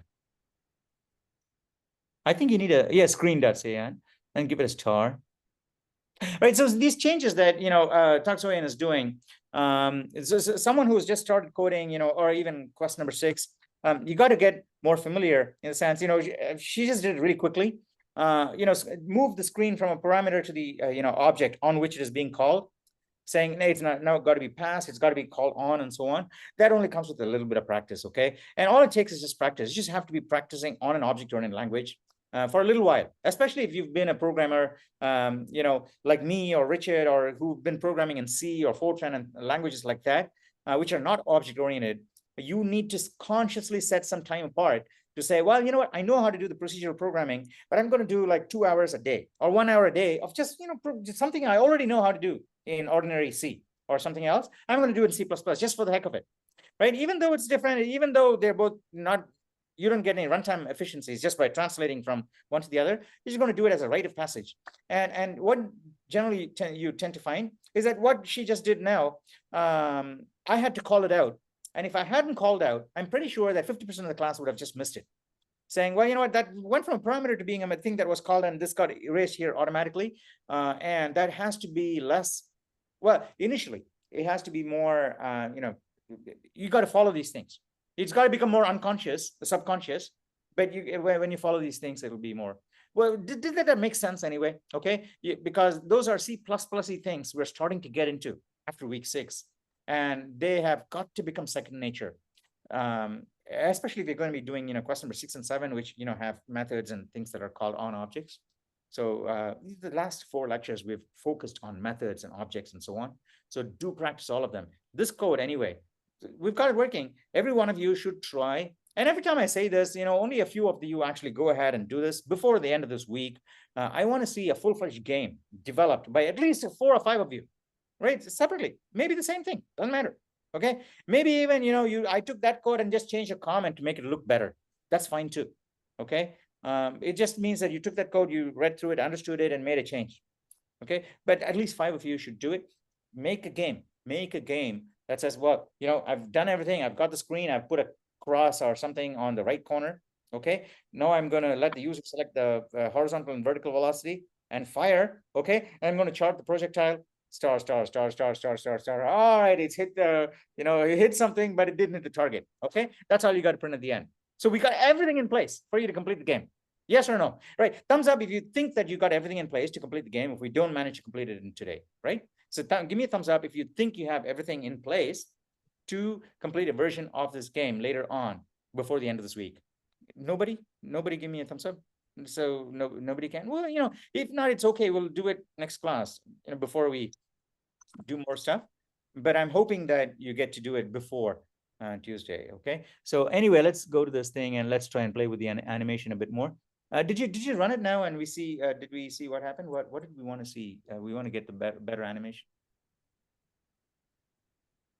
Oh, I see. Now increase the horizontal velocity even more. Let's make it more, go even more. Yeah. 20. Yeah, 20 should make it go twice the length of the screen. And twice the length of the previous one. Yeah, okay. Also increase the vertical velocity one more. Two more points maybe. Yeah. Now I think it'll go higher as well as now you can also see the parabola, right? Yeah, okay, all right, okay. Now let's put a target on the right side, okay? So let's do a say at, and put a what should we call this? And in fact, let's not fill it with all these blanks, right? Well, let's not fill it with the dots. It's very distracting, right? Get rid of fill it with the dots. All right. Now let's put a target. Well, let's put after marked corners. Yeah, enter and says yeah, screen.say at. And then we're going to say target row, comma, target column, target row, comma, target column, target row, comma, target column. We're going to define those two. Okay, now, and then comma, and what are we going to say? Got to shoot. Let's say, pick a nice character. Let's say we want to shoot. I'm trying to pick a character that on the screen. Yeah, let's put a % sign. Okay, you got to shoot the % sign. Oh no, hash. Put a hash sign. Okay, you got to shoot the. No, at looks good enough to shoot. Okay, at sign. Yeah, okay, right. And now on the previous line, define, yeah, say size t target row equals screen dot height. Is it what screen dot screen dot height over 2, right, middle of the screen somewhere. Screen dot height over 2, approximately the middle of the screen, right? And put a comment on the same line. Yeah, that's all right. And then we'll do the and the column that should say, this would be picked at random. Would be picked at random in a real game, right? When you do the game version, would be picked at random in a real game. Random meaning not totally random. In the last column, plus or minus 5 or something like that. Okay. You do the same thing for target column equals. Right now, target column should be screen dot get width -1. Yeah, -1. Yeah, -2. Yeah, no, that's good. And again, that should be random in your real implementation. Next line, yeah. All right. Now just run it. Let's see if we can see the effect. Okay, we'll see the effect. We should be all blank, and we should see the at there. There you go. Okay, that's all right. Okay, all right. Now you're going to change the horizontal velocity and vertical velocity to make it hit that thing there. Okay, so you can change the horizontal velocity more to double the horizontal velocity. I think it'll hit the at. But the game is to. Anyway, you get the idea. Okay, you get the idea. Oh, it's pretty close, isn't it? It got pretty close, did it? Actually, it hit it, did it? It got close. Oh, something happened. Okay, it is cool. It is time. It is 8 o'clock. And I'm very tempted to keep going on and wrap it up and put frills on this game. But I want to don't suck the joy out of this from you guys. But I would very, very much like to see. Okay, you guys take the initiative. Can you develop this into a nice little game, right? Which asks the user to type in the horizontal and vertical velocity, choose that, and then this, and also make the projectile animation better in the sense it shouldn't, have big gaps. Okay, every column should have something in there. Okay, so think about ways in which you can make the animation look better also. All right, so that's all we have for today. I did cover some of the more, some more of the concepts that you would have seen in the action plans that you wanted to cover and you want to get more practice for. And this is a useful way to actually talk about these things. Please, and are there concepts that you'd like me to talk more about rather than code all the time? All of those are totally welcome suggestions. Okay, you just speak up. Right? Lots of people have asked and said, do it this way, do it that way. Richard has, said, do it that way. Sometimes I say, yeah, we'll do it. Sometimes, I say, well, it doesn't fit this class. Okay. But they're all great suggestions. Sometimes I do change these things. So just feel free to ask whenever you guys think that something could improve, for the experience for everyone. At the end of the day, at the end of this course, I just want each and every one of you to feel totally comfortable with C++, okay? And just, because you hear people talking about this saying, oh, C++ is a hard language, or this particular course is hard, learn some easier languages. It's total bullshit, okay? What you want to learn is programming and yeah, not just a particular language. And I think C++ is one of the best really ways, C and C++, those kinds of things, assembler, those are the kinds of ways in which that drive home the real concepts of programming. Hardcore, and it's really powerful to know. And nothing to get intimidated about. So if there's anything that's standing in your way of mastering this material, you're going to ask. Okay, the people who know. There's so many people. The tutors know. I can help. Okay, so all of these people are at the standby to help you, and that's what I want. Okay, I want all of you guys to get, become total masters if you're not already, right? Even if you're lacking familiarity. Thank you all so much, right? Have a great weekend. I want to see lots and lots of examples of, lots and lots of versions, not just 2 or 3 people saying, hey, I made a version, right? Jin, thank you so much for writing the first version of the code. Ethan, thank you for coding. Chan Yu, thank you so much for taking over and coding, and Taksoy and you too, yeah? Right. Hey, and Chan Yu and Zara and all the other people who want more practice, you should volunteer next week too, yeah? Hey, Chan Yu, look at your Wi-Fi setup, okay? You need to get more. Or, or your computer, make sure you don't have that many windows open and so on and so forth. And next week, more people will get a chance to code. Okay, and especially if you have more ideas, come forward with the ideas to code. I'll think of things that we can do next week. That'll gradually lead to pointers and stuff the week after. It's gonna be fun, right? I can feel it. So have a great weekend. I'll see you guys later, okay? Bye. Professor? Yeah, sure. This is a thing. I'm probably not going to be here next week, Thursday, because that's my graduation. So I'm dual enrollment, so I'm graduating high school next week on Thursday. Oh, you are? I see. Okay. Yeah. So I probably won't be here for class next Thursday. No worries. Thank you for letting us know. All right. Thank you. Have a nice day. All right. You too. Bye. Bye. Hey, Professor. Hey, I had Jen, a quick go ahead. question. Yeah, I had a quick question regarding the quest. So normally I would ask the class, but this one seems a little more complex. So I'm getting it is being recorded, yeah? Oh, yes. So I'm getting an error, so it won't compile, right? I think it's a compiler error, but I don't know how to interpret it. So it says do is to take a snapshot, a screenshot of the error and post it, and you'll get some answers. So yeah, it doesn't necessarily. Which quest is this? This is the Martin quest. Oh, you got time for that until Sunday, yes? Yeah, it closes this Sunday, right? Yeah. You should post now. Yeah, I'm pretty sure you'll get responses before Sunday. Because if it's simple compile error, just post it and sleep on it. Maybe tomorrow, if you don't get answers, you'll probably figure it out. Could I show it to you just for like just a second? Yeah, okay. No, you shouldn't really, because you show it to me, but if I know the solution, I'm not going to tell it to you, right? Right. I just want like a guidance on like how to interpret it. Yeah. So let's see. Request. All right, I think you can see it. You can use this zoom in a bit more. The double, command plus. Hold on, let me.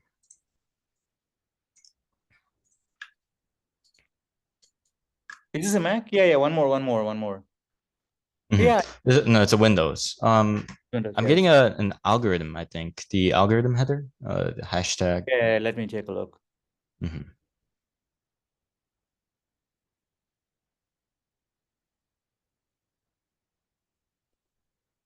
And this is Martin, is it? Right. Yeah.